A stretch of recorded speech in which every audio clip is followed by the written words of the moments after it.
Assalamualaikum warahmatullahi wabarakatuh. Bismillahirrahmanirrahim. Alhamdulillah ma ba'du. Saya Amiruddin, mahasiswa Ilmu Politik Universitas Muhammadiyah Jakarta, Prodi Ilmu Politik.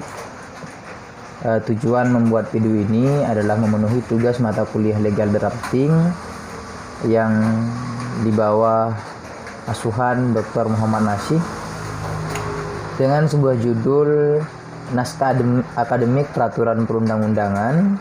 Saya pribadi tidak segelumit banyak mengetahui tentang naskah akademik itu sendiri, tetapi sepemahaman saya, naskah akademik adalah sebuah bentuk materi yang diawali dengan penelitian yang bertujuan untuk mengkaji mengenai pentingnya naskah akademik dalam pembentukan peraturan perundang-undangan untuk mewujudkan undang-undang atau hukum yang responsif, yang memberikan aspiratif serta memiliki implikasi peraturan perundang-undangan yang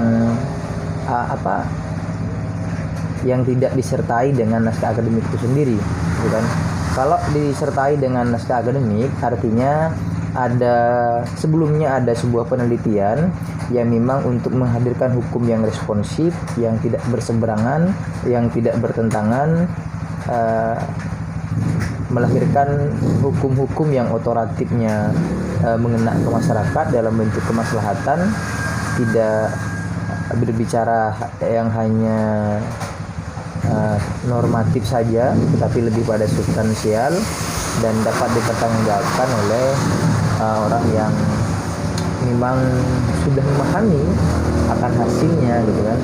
Sebab hukum kausalitas itu ada kalau yang membuat tidak berkompeten dan kurang memahami tentang substansi dari penyusunan naskah akademik itu sendiri, maka akan melahirkan undang-undang yang kurang baik, yang kurang atau hasil yang kurang sempurna, seperti itu teman-teman.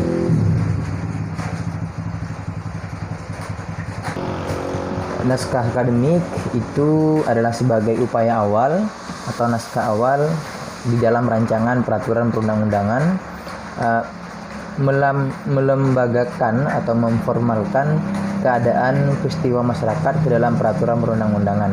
Ketika suatu undang-undang tidak diawali dengan naskah akademik, maka boleh disebut itu adalah rancangan undang-undang yang cukup buru-buru, dan boleh disebut cacat prosedur karena memang dijalankan dengan tidak sesuai dengan apa yang kita inginkan bersama, yaitu produk hukum yang baik yang melindungi segenap apa saja implementasi dari hukum itu sendiri, gitu kan. Ketika kemudian sudah cacat prosedur di awal, ditandai dengan cacat prosedur tidak adanya naskah akademik yang baik, maka akan banyak kendala ketika nanti setelah disahkan, gitu kan. Kalau hukum yang cacat prosedur pada awal-awalnya itu sudah memuncul sebuah kontroversi, gitu kan. Artinya mendatangkan demonstrasi dari mana-mana. Mahasiswa sebagai agent of change atau tolak ukur dari dan para akademisi sebagai tolak ukur dari undang-undang itu baik atau tidaknya, maka akan menyetujui kalau memang produk hukumnya baik, gitu kan. Produk hukumnya selaras dengan keadaan hari ini. Tapi kemudian kalau produk hukumnya bertentangan dengan keadaan hari ini, artinya undang-undang yang memang harus dibuat pada tahun 2045 dipaksakan untuk dibuat hari ini atas dasar kepentingan pemerintah lain dan ini, maka kemudian itu akan mendapatkan penolakan dan dijalankan dengan sebuah paksaan, gitu kan. Kalau negara adalah muster, sebuah instrumen yang akan memaksa masyarakat untuk mengikutinya, maka itu kurang baik di dalam negara demokrasi, gitu kan. Gugur kita bicara kedemokrasian kalau ketika sesuatu yang mendapatkan penolakan dari berbagai sisi itu tetap dilanjutkan dan diteruskan, teman-teman sekalian. Indonesia sebagai negara hukum, sebagaimana yang tertera di dalam pasal 1 ayat 3 Undang-Undang Dasar 1945, sebagai negara hukum tentunya mengatasnamakan hukum itu sendiri yang jelas-jelas sebisa mungkin tidak bertentangan dengan hukum gitu kan. Pemerintah harus berdasarkan hukum nasional itu sendiri dalam membuat peraturan perundang-undangan gitu kan. Sistem hukum nasional itu berlaku di Indonesia kepada semua elemen. Artinya salah satunya saling menunjang, saling bekerja ekstra, saling bermusyawarah untuk melahirkan undang-undang yang baik seperti itu. Indonesia mewujudkan hukum yang berlaku, hukum yang adil gitu kan, hukum yang tidak bertentangan dengan apapun seperti itu teman-teman sekalian. Berdasarkan uraian dan latar belakang yang telah saya sampaikan tadi, penting sekali naskah akademik di dalam mewujudkan hukum yang aspiratif dan responsif. Implikasi hukum rancangan peraturan perundang-undangan itu sangat dibutuhkan di dalam negara hukum dan tidak bertentangan dengan akan apa yang disampaikan. Kualitas materi di dalam naskah akademik itu sangat penting sekali untuk menjadi sebuah pembahasan di lembaga legislasi. Kemudian setelah naskah akademik itu ada, maka lembaga legislasi di dalam Dewan Perwakilan Rakyat akan melakukan pengujian material bersama-sama dengan lembaga eksekutif, bekerja sama untuk sama-sama membangun hukum yang berkeadilan, misalkan hukum yang bersama-sama membangun kedaulatan seperti itu. Kualitas materi di dalam proses pembentukan peraturan perundang-undangan itu sangat penting untuk yang lama dilanjutkan dan melakukan pembaruan penaruhan dan sinergi baru di dalam sebuah tatanan hukum itu sendiri, serta sinkronisasi antar norma dalam peraturan undang-undang itu sendiri juga tidak bertentangan. Untuk itu perlu perencanaan pembentukan peraturan perundang-undangan melalui penyusunan naskah akademik dalam rangka pembentukan peraturan perundang-undangan yang baik dan berkelanjutan. Menurut Yuliandri, suatu undang-undang dapat dikatakan berkualitas baik dan memiliki karakteristik berkelanjutan dinilai dari sudut pandang keberhasilan mencapai tujuan pelaksanaan dan penegakan hukumnya. Ketika sudah masuk di dalam naskah akademik, maka akan melahirkan pengujian-pengujian material dari berbagai sisi, dari berbagai aspek yang kemudian kalau itu semuanya lolos, maka itu produk hukum yang baik dan produk hukum yang menghasilkan sinergi baru gitu kan. Artinya tidak menyalahkan hukum yang kemarin, undang-undang yang kemarin, tetapi membuat pembaruan sinergis baru di dalam naskah akademik itu sendiri. Kalau sudah lulus dengan berbagai macam pengujian tertentu oleh pribadi, kelompok gitu kan, atau orang-orang yang memang berkompeten dalam menguji undang-undang, kemudian lulus dari situ, maka itu menemukan keberhasilan di dalam undang-undang itu sendiri. Dalam upaya untuk memahami urgensi naskah akademik dalam pembentukan peraturan perundang-undangan, tidak terlepas dari keberadaan asas pembentukan peraturan perundang-undangan yang ada. Secara normatif dalam pasal 5 dan 6 Undang-Undang Nomor 12 Tahun 2011 tentang pembentukan peraturan perundang-undangan dinyatakan dalam pasal 5, dalam membentuk peraturan perundang-undangan harus dilakukan berdasarkan pada asas pembentukan peraturan perundang-undangan yang baik, yang meliputi kejelasan tujuan, kelembagaan atau pejabat pembentuk yang tepat gitu kan. Jangan semena-mena kalau pembentukan perundang-undangan. Tujuannya harus jelas dan masyarakat harus tahu. Masyarakat harus berani mengkritik ketika tidak ada jelasan atau transparansi apa tujuan pembentukan perundang-undangan tersebut gitu kan. Dan kelembagaan juga harus jelas. Pejabat yang membentuk, kalau memang itu adalah urusan Komisi 3 di dalam Dewan Perwakilan Rakyat, maka Komisi 6 dan Komisi 7 tidak mempunyai hak veto di dalam pembentukan peraturan perundang-undangan seperti teman-teman sekalian. Dan sekali lagi, kalau memang tidak ada tujuan yang transparansi, berarti ada kesalahan wewenang yang dimiliki oleh Dewan Perwakilan Rakyat kita gitu kan, Dewan Perwakilan Rakyat itu sendiri. Artinya masyarakat perlu tahu dan jelas apa tujuan terhadap pembentukan peraturan perundang-undangan tersebut. Itulah upaya bagaimana harus dihadirkan dulu naskah akademik, kemudian masyarakat tahu, para akademisi tahu, tokoh tahu, ulama tahu, pendeta tahu, dan lain sebagainya. Kemudian kalau memang ada asas-asas tertentu yang tidak dipenuhi di dalam naskah akademik tersebut, maka masyarakat memang perlu melakukan kritikan-kritikan untuk menselaraskan, mensinkronisasikan supaya tidak ada tumpang tindih hukum misalnya, tidak dimiliki pasal-pasal itu tidak dimiliki oleh pemodal, oleh investor yang kemudian mereka menitipkan di dalam Dewan Perwakilan Rakyat. Itu loh pentingnya naskah akademik itu sendiri.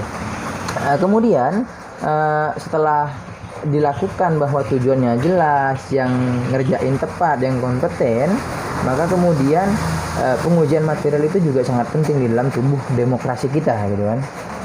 Setelah kelembagaan jelas dan tujuannya tepat, maka masyarakat juga perlu mengkoreksi kesesuaian antara jenis, hierarki, dan materi muatan. Kalau kesesuaian antara jenis undang-undang yang sekarang dan hari kemarin itu tidak sesuai, maka masyarakat perlu juga kiranya membantah, mengkritik gitu kan, dapat dilaksanakan seperti itu. Jadi kalau undang-undang ini tidak dapat dilaksanakan secara baik nantinya ketika sudah menjadi undang-undang, ketika sudah diberikan nomor oleh presiden, apa gitu kan substansi dari undang-undang ini? Jangan-jangan hanya proyek besar Dewan Perwakilan Rakyat dan para pemodal, seperti itu teman-teman. Itu perlu loh di dalam politik. Kita tidak boleh hanya diam, takut orang-orang yang memang yang jahat, yang punya kepentingan besar, pengen punya uang banyak, mendahului kita gitu kan. Dalam politik kita tidak boleh diam.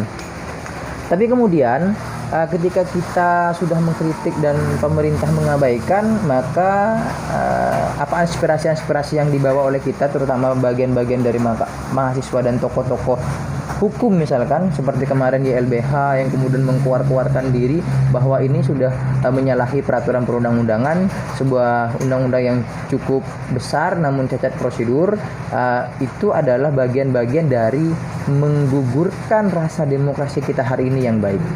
Seperti itu teman-teman. Juga kejelasan rumusan dan keterbukaan. Rumusan masalah yang berada di dalam tubuh naskah akademik itu juga harus jelas. Kalau memang tidak ada rumusan, berarti sekali lagi itu cacat prosedural. Keterbukaan dari Dewan Perwakilan Rakyat dengan tujuan ini, objeknya ini saja, yang akan dicapai ini saja, terus anggaran ini saja, siapa aja yang akan kena imbasnya di dalam produk peraturan perundang-undangan ini, itu juga harus terbuka gitu kan. Pasal 6, materi muatan peraturan perundang-undangan harus mencerminkan asas pengayoman, kemanusiaan, kebangsaan, kekeluargaan, kenusantaraan, Bhinneka Tunggal Ika, keadilan, kesamaan kedudukan dalam hukum dan pemerintahan. Itu penting. Pasal 6 ini artinya mencerminkan sebuah asas kemanusiaan. Tidak boleh gitu kan di dalam undang-undang ada yang ditindas, itu tidak boleh. Menyalahi dasar-dasar demokrasi gitu kan. Harus membentuk pengayoman gitu kan. Jangan malah menikam yang lemah dan memuji yang atasan yang punya jabatan gitu kan. Bhinneka Tunggal Ika juga harus diangkat dalam penyusunan peraturan perundang-undangan di dalam naskah akademik. Kalau menyalahi Bhinneka Tunggal Ika yang mana kalau di dalam tubuh bangsa kita itu beragam etnis, budaya, bahasa dan sebagainya, bahkan mempunyai 3 angka jam, yaitu jam timur, barat, dan tengah, maka kemudian kalau menyalahi di situ itu sudah cacat prosedural dan patut ditolak oleh orang-orang yang berhak menolak. Yang berhak menolak siapa? Kita semua, rakyat, mahasiswa, akademisi, tokoh-tokoh, aktivis dan semuanya itu berhak menolak dan dilindungi undang-undang untuk menyampaikan aspirasi. Maka jangan heran ketika DPR sudah melakukan proses pembentukan perundang-undangan, belum selesai saja sudah ditolak seperti itu. Sama teman-teman mahasiswa, sama akademisi, semuanya turun ke jalan, bakar ban dan sebagainya, karena dengan bakar ban kita lebih semangat dan lebih lebih banget gitu untuk menyampaikan demokrasi itu sebagai sebuah nyala-nyala api dini untuk membakar jiwa-jiwa aktivis mahasiswa dan para akademisi. Itu sangat penting di dalam negara demokrasi. Juga tidak ada tumpang tindihnya hukum. Kita ini sekarang di dalam sisi kemanusiaan banyak pelanggaran-pelanggaran HAM yang belum tercapai hakikat hukumnya, seperti itu. Artinya orang yang diculik siapa yang nyulik nggak ada, orang yang dibunuh siapa yang bunuh nggak ada, yang salah siapa nggak ditemukan gitu kan. Itu gugur dalam demokrasi. Artinya tingkat kepercayaan kita sebagai masyarakat terhadap negara itu sudah sempit. Maka jangan ditambah lagi dengan negara tidak menyelesaikan masalah-masalah yang ada di dalam diri undang-undang. Undang-undang itu harus begitu, tertib, kepastian hukum, keserasian dan kelarasan.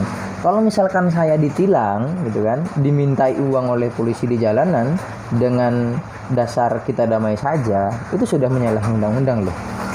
Sumpah profesi kepolisian sudah menyalahi, peraturan perundang-undangan sudah menyalahi. Ketika saya diminta uang, saya malah masih disuruh ke pengadilan untuk mengadili, itu kan sudah tumpang tindih hukum seperti itu. Itu menyalahi undang-undang, dan itu adalah perlunya naskah akademik di dalam sebuah undang-undang sebagai sebuah pengujian material yang dapat dipertanggungjawabkan oleh lembaga yang membuat undang-undang itu sendiri. Demikian sedikit pintas saya menjelaskan tentang naskah akademik peraturan perundang-undangan. Ketika kesalahan redaksi dan pengucapan itu saya pribadi, kurang lebihnya mohon maaf. Wassalamualaikum warahmatullahi wabarakatuh.